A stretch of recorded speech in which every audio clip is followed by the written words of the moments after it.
Hey guys, welcome all. ഇന്ന് നമുക്ക് കുറച്ച് പരിപാടിയുണ്ട്. ബട്ട് എനിക്ക് കണ്ടാണെങ്കിൽ കുറച്ച് ലേറ്റായി പോവുകയും ചെയ്തു. കുറച്ച് കുക്കിങ്ങും പരിപാടിയൊക്കെ ഉണ്ട്. ഇന്ന് വിഷുവിൻ്റെ ഭാഗമായിട്ട് എല്ലാവരും കൂടെ കൂടിയിട്ട് ഫുഡാക്കിയിട്ട് അങ്ങനെ എൻജോയ് ചെയ്യാമെന്ന് വിചാരിച്ച് നിൽക്കുകയാണ്. കുറച്ച് നിന്ന് ചില്ലാക്കാൻ വീട്ടിൽ വെച്ചിട്ടാണ് പരിപാടി. അതുകൊണ്ട് തന്നെ എല്ലാവരും ഇങ്ങോട്ടേക്കാണ് വരാൻ പോകുന്നത്. അപ്പോൾ അതിന് മുമ്പേ പരിപാടികളൊക്കെ ഏകദേശം തീർക്കണം. ഞങ്ങൾക്കാണ് ഉണ്ടാക്കാനുള്ളത്. ചോറും ആക്കി വെക്കണം. അതേപോലെ തന്നെ പരിപ്പും നെയ്യും പച്ചടിയും നമ്മളാക്കാൻ വിചാരിച്ചു. പിന്നെ ഓരോരുത്തരും ഓരോന്നും ഉണ്ടാക്കി കൊണ്ടുവരും. അങ്ങനെയാണ് പ്ലാൻ ചെയ്തത്. അല്ലാണ്ട് പിന്നെ എല്ലാവരും കൂടെ ഒരുമിച്ച് കൂടിയിട്ട് ഒരു സ്ഥലത്ത് നിന്നാക്കാൻ വിചാരിച്ചാൽ നടക്കില്ല. അങ്ങനെ പിന്നെ ഞാൻ വേഗം ചോറ് വെച്ചു. അതേപോലെ തന്നെ പച്ചടി ഉണ്ടാക്കാൻ തുടങ്ങി. കാരണം ഇത് കഴിഞ്ഞിട്ട് വേണം ഡ്രസ്സ് മാറ്റാനും ഒന്ന് ഒരുങ്ങി ചുണ്ടരിയാവാൻ. വീട്ടിൽ നിന്ന് മാറി ഇന്ന് പഠിക്കുന്നത് കൊണ്ട് തന്നെ എന്തൊരു പരിപാടി വന്നാൽ ആരുടെയൊക്കെ വീട്ടിൽ ഒരുമിച്ച് കൂടി ഫുഡൊക്കെ ആക്കി ഒന്ന് ആഘോഷിക്കുന്നതാണ് ഇവിടുത്തെ കൊച്ചു കൊച്ചു സന്തോഷം. എനിക്ക് ലേറ്റ് ആയതുകൊണ്ട് തന്നെ പെട്ടെന്ന് ഉണ്ടാക്കി തീർക്കാനുള്ള തത്രപ്പാടിലാണ്. കാരണം അവർ വരുന്നതിന് മുമ്പേ ഉണ്ടാക്കി തീർത്തിട്ട് വേണം മാറ്റാൻ. അങ്ങനെ സാധനങ്ങളൊക്കെ റെഡിയായി. പരിപ്പും നെയ്യും പച്ചടിയും ചോറും ഒക്കെ റെഡി ആയിട്ടുണ്ട്. ഇനി നമുക്ക് പോയിട്ട് മാറ്റാം. റൂമിലെത്തി കണ്ണാടി വെക്കുമ്പോൾ മുഖമൊക്കെ നല്ല ഡള്ളായിട്ടുണ്ട്. കാരണം ഇവിടെ നല്ല ചൂട് തുടങ്ങിയിട്ടുണ്ട്. അപ്പോൾ കിച്ചണിലൊന്നും അധികം സമയം നിൽക്കാൻ വയ്ക്കുന്നില്ല. അങ്ങനെ ഞാൻ എന്തൊക്കെ വേഗം പോയി ഫ്രഷായി വരാൻ വിചാരിച്ചു. ഞാൻ ഫ്രഷായി വന്ന് മാറ്റാൻ വിചാരിച്ച് നിൽക്കുമ്പോഴാണ് ഫ്രണ്ട് വരുന്നത്. അവൻ്റെ ഫ്രണ്ട് വന്നിട്ട് അവൾ ചോദിക്കുമ്പോഴാണ് പായസം ഉണ്ടാക്കാത്ത കാര്യം ഓർമ്മ വരുന്നത്. അങ്ങനെ നേരെ കിച്ചണിലേക്ക് വിട്ടു. പായസം ഉണ്ടാക്കാൻ തുടങ്ങി. അവൾ പിന്നെ കുക്കിങ്ങിൽ എക്സ്പേർട്ട് ആയതുകൊണ്ട് നമ്മൾ സൈഡിൽ നിന്നാൽ മതി, ഓളെന്നെ ഉണ്ടാക്കിക്കോളും. അതിന് പായസം ഏകദേശം റെഡി ആയിട്ടുണ്ട്. അതിനിടയ്ക്ക് നമ്മളെന്തൊക്കെ വരാത്ത ആൾക്കാരെയൊക്കെ ഒന്ന് വിളിച്ചു നോക്കി. കാരണം സമയം ഏകദേശം ആയിട്ടുണ്ട്. ആരും ഇതുവരെ ഇങ്ങോട്ട് എത്തിയിട്ടില്ല. അങ്ങനെ പായസമൊക്കെ റെഡി ആയിട്ടുണ്ട്. പിന്നെ വേഗം മാറ്റാൻ പോയി. അങ്ങനെ ഡ്രസ്സൊക്കെ മാറ്റി. ഇതാണ് ഇന്നത്തെ ഔട്ട്ഫിറ്റ്. ഓരും മാറ്റി, ഞാനും മാറ്റി. അപ്പോഴത്തേക്ക് എല്ലാവരും ഏകദേശം വന്നു. അങ്ങനെ വന്ന ആൾക്കാർ നേരെ അടുക്കളയിലേക്ക് വിട്ടു ഫോട്ടോ എടുക്കാൻ. അവിടെയാണല്ലോ വെയിലുള്ളത്. അങ്ങനെ ഫോട്ടോ എടുക്കുന്ന തിരക്കിലാണ് അവിടെ കുറച്ച് ടീം. ഇപ്പോഴത്തെ റൂമിൽ വന്ന് നോക്കുമ്പോൾ ഇവിടെ ആണെങ്കിൽ മേക്കപ്പിൻ്റെ തിരക്കിലാണ് ഒരാൾ. അതും കഴിഞ്ഞ് അപ്പുറത്തെ റൂമിലേക്ക് പോയേക്കുമ്പോൾ ഒരാൾ അവിടെ ഇരിക്കുകയാണ്. മറ്റു രണ്ടാൾക്കാരാണെങ്കിൽ ഭയങ്കര ഫോട്ടോ എടുക്കലാണ്. അങ്ങനെ ജസ്റ്റ് എല്ലാവരും വന്ന സ്ഥിതിക്ക് ജസ്റ്റ് ഒരു ഫോട്ടോ ഒക്കെ എടുത്ത് കുറച്ച് എല്ലാവരും എത്തി. സമയമായതുകൊണ്ട് സദ്യ കഴിച്ചിട്ടാവാം ബാക്കി പരിപാടി എന്ന് വെച്ചിട്ട് സദ്യ കഴിക്കാൻ വേണ്ടി കവർ എടുത്ത് നോക്കുമ്പോഴാണ് കവർ മേടിച്ചത് മാറിപ്പോയിട്ടുണ്ട്. എന്നാലും അത് വെച്ച് അഡ്ജസ്റ്റ് ചെയ്ത് ചോറൊക്കെ അതിലിട്ട് സാധനങ്ങൾ ഓരോന്നോരോന്നായി ഓരോരുത്തർ ഇടാൻ തുടങ്ങിയിട്ടുണ്ട്. അപ്പോഴാണ് ഒരു കാര്യം ഓർമ്മയത്, ഇഞ്ചിമോര് ഉണ്ടാക്കാൻ പറഞ്ഞിട്ടുണ്ട്. അങ്ങനെ ഞാനും എൻ്റെ ഒരു ഫ്രണ്ടും കൂടിയിട്ട് നേരെ അടുക്കളയിലേക്ക് വിട്ടു. അങ്ങനെ ആ സാധനം ഉണ്ടാക്കാൻ തുടങ്ങി. ഇഞ്ചിമോരില്ലാണ്ട് എൻ്റെ കളി ഭയങ്കര ചൂടാണ്. അപ്പം തണുപ്പുള്ള എന്തെങ്കിലുമൊക്കെ വേണ്ടേ. അങ്ങനെ പിന്നെ നമ്മൾ പെട്ടെന്ന് അതുണ്ടാക്കി. അങ്ങനെ അതുണ്ടാക്കി വന്നപ്പോഴത്തേക്ക് വിളമ്പലൊക്കെ ഏകദേശം കഴിഞ്ഞിട്ടുണ്ട്. എല്ലാവരും അങ്ങനെ ഇരിക്കാൻ തുടങ്ങി. അങ്ങനെ എല്ലാവരും ഇരുന്ന് ഭക്ഷണം കഴിക്കാൻ തുടങ്ങി. ഭയങ്കര ഒരു സന്തോഷമൊക്കെ ഉണ്ട് എല്ലാവരും മുഖത്തും. കാരണം എല്ലാവരും കൂടെ ഒരുമിച്ച് ഇരുന്നൊരു വീട്ടിലത്തെ ഫീലൊക്കെ വന്ന്. അങ്ങനെ ഇതാണ് ഗൈസ് ഫുഡ്. പിന്നെ ഒരാൾ നോക്കുമ്പോൾ പിതൃക്കൊക്കെ മാറ്റി വെച്ചിട്ടുണ്ട് ഫുഡ് അധികമായിട്ട്. അങ്ങനെ പായസവും കുടിച്ചു. സദ്യ അവസാനിപ്പിച്ചു. എല്ലാവരും സദ്യ കഴിച്ചതിൻ്റെ ക്ഷീണം മാറ്റാനിരുന്നപ്പോൾ വെറുതെ പാട്ടിട്ട് ഇവരെ കൊണ്ട് ഡാൻസ് കളിപ്പിച്ചു.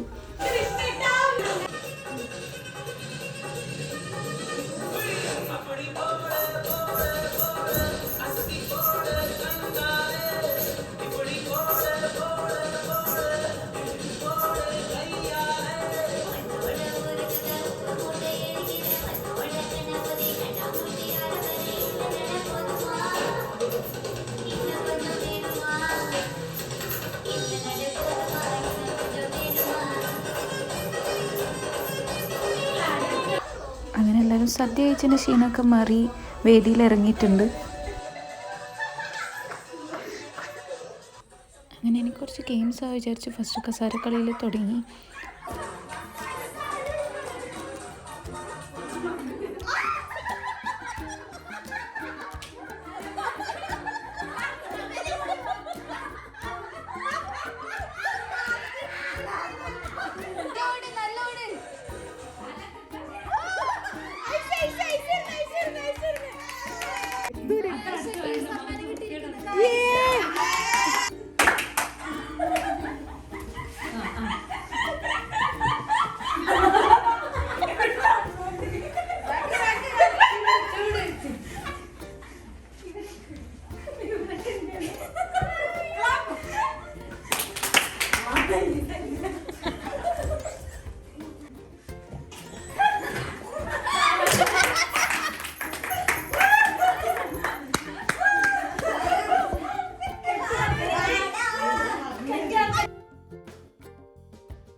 അത് കഴിഞ്ഞ് പിന്നെ കുറച്ച് നേരം എന്താക്കി പാട്ട് പാടി കളിച്ചു. അങ്ങനെ അതെല്ലാ പരിപാടിയും കഴിഞ്ഞ് പിന്നെ ഫോട്ടോ എടുത്തിട്ടില്ലായിരുന്നില്ല. അങ്ങനെ കുറച്ച് നേരം ഫോട്ടോ എടുക്കാനായിട്ട് മാറ്റി വെച്ചു. അങ്ങനെ പിന്നെ കുറച്ച് അധികം ഫോട്ടോസൊക്കെ എടുത്ത് നമ്മൾ പിന്നെ DJ സെറ്റ് ചെയ്ത് ഒരു റീൽ എടുക്കാനുണ്ടായിരുന്നു. അങ്ങനെ കുറച്ച് ലൈറ്റും പിന്നെ ഫോണിലുള്ള DJ ലൈറ്റൊക്കെ സെറ്റ് ചെയ്തിട്ട് നമ്മൾ എന്തൊക്കെയോ ഒരു റീൽ എടുത്തു. പിന്നെ കുറച്ച് നേരം ഡാൻസും പാട്ടൊക്കെ ആയി. അങ്ങനെ പിന്നെ വൈൻഡപ്പ് ചെയ്തു.